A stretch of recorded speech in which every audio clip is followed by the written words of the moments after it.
छत्तीसगढ़ में धान खरीदी, एसआईआर और बिजली के बढ़ते दामों को लेकर आज प्रदेश कांग्रेस कमेटी के अध्यक्ष दीपक बैज ने प्रदेश सरकार पर जमकर निशाना साधा।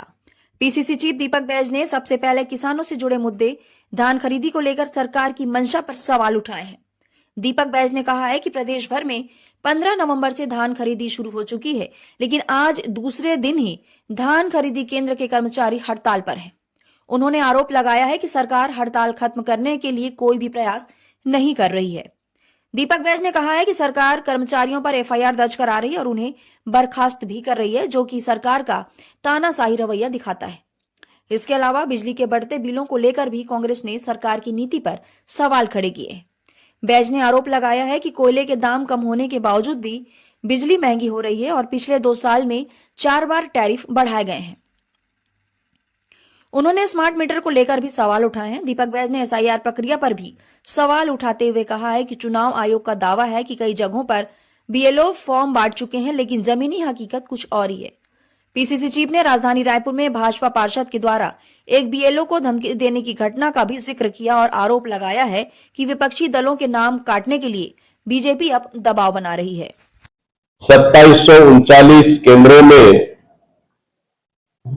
2500 से अधिक धान खरीदी केंद्र अभी भी शुरू नहीं हो पाई है। सरकार की तरफ से कोई तैयारी नहीं है। पूरे कर्मचारी, धान खरीदी केंद्र कर्मचारी हड़ताल पर है, कंप्यूटर ऑपरेटर हड़ताल पर है। साथ ही सरकार इन हड़ताल को खत्म करने के लिए अभी तक कोई भी बातचीत का रास्ता उन्होंने नहीं लगाया, बल्कि एस्मा लगाकर तरह सरकार किसानों का धान पूरी तरह से न खरीदे, इसलिए धान खरीदी केंद्र सहकारी समितियों के कर्मचारियों ने जो हड़ताल की है,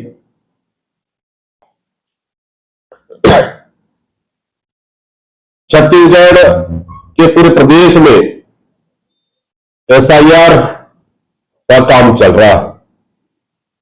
चुनाव आयोग बड़ा दावा कर रहे हैं कि 80% से अधिक जगहों पर बीएलओ पहुंचकर फॉर्म बांटा गया है, प्रपत्र दिया जा चुका है, लेकिन अभी तक जमीनी हकीकत बिल्कुल भी उल्टा है कि 25% से ज्यादा बीएलओ अभी तक बूथों में फॉर्म नहीं बांट पाए हैं और ना ही घर घर जा पाए। इस तरह से 80% चुनाव आयोग दावा कर रही है, कहीं ना कहीं उनके दावे संदेहास्पद है।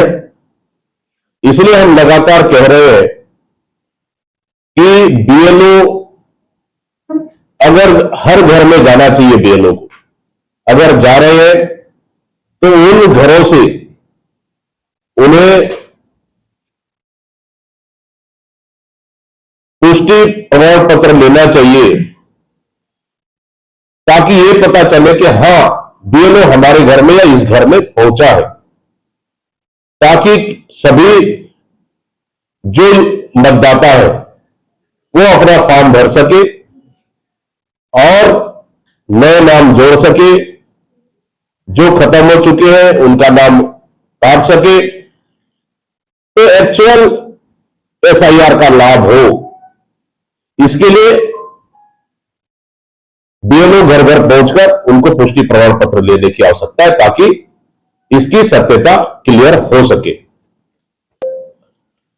कल राजधानी में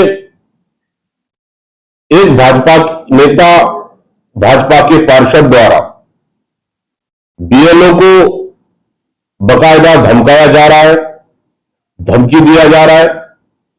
बीएलओ व्यतीत होकर रो रही है। यही हाल कमोबेश पूरा प्रदेश में है। भारतीय जनता पार्टी के नेता कार्यकर्ता बीएलओ को धमकाने का काम कर रहे हैं। दबाव बनाने का काम कर रहे हैं, ताकि विपक्षी दलों के मतदाताओं को काटा जा सके,